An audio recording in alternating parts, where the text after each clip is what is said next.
রাতে নখ কাটা, ঝাড়ু দেয়া বা চুল আঁচড়ানো অশুভ। আসল ইতিহাস কি? বাংলাদেশের ঘরে ঘরে একটি প্রচলিত কথা শোনা যায়, রাতে নখ কাটা নিষেধ, ঝাড়ু দেয়া ঠিক না, চুল আঁচড়ানো অশুভ।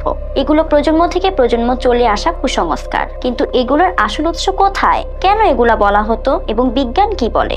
আজকের দৈনন্দিন কুসংস্কার সেগমেন্টে আমরা খুঁজে দেখব এই বিশ্বাসগুলোর পেছনের প্রকৃত ইতিহাস। এই কুসংস্কার কি বাংলাদেশের নিজস্ব?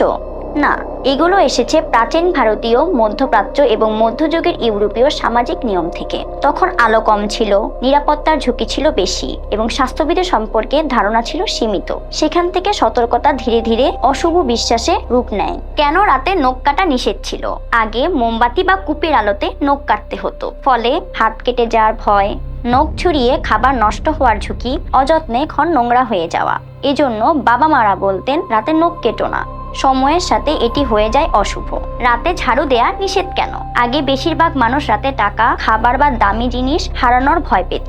অল্প আলোতে পরিষ্কার করতে গিয়ে চাল ডাল মুদ্রা ঝাড়ুতে হারিয়ে যেত, গৃহস্থালী জিনিসপত্র নষ্ট হতো। এটি ছিল অর্থনৈতিক সতর্কবার্তা, কোনো অশুভ শক্তির ঘটনা নয়।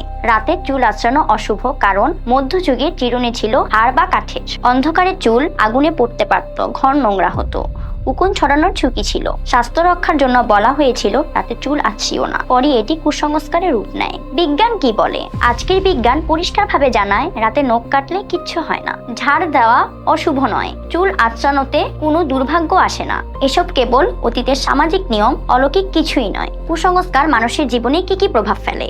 অকারণে ভয় সৃষ্টি হয়, যুক্তি কমে যায়, সিদ্ধান্ত নেওয়ার ক্ষমতা কমে, শিশুর মনে ভয় ভীতি তৈরি হয়, আধুনিক বিজ্ঞান থেকে দূরে সরিয়ে দেয়। শেষ কথা, রাতে নখ কাটা, ছাড় দেয়া, চুল আঁচড়ানো এসবের সাথে অশুভ বা দুর্ভাগ্যের কোনো সম্পর্ক নেই। এসব ছিল কেবল পুরনো যুগের নিরাপত্তা ও স্বাস্থ্যবিধির সতর্কতা, যা সময়ের সাথে ভুল ব্যাখ্যায় কুসংস্কারে পরিণত হয়েছে।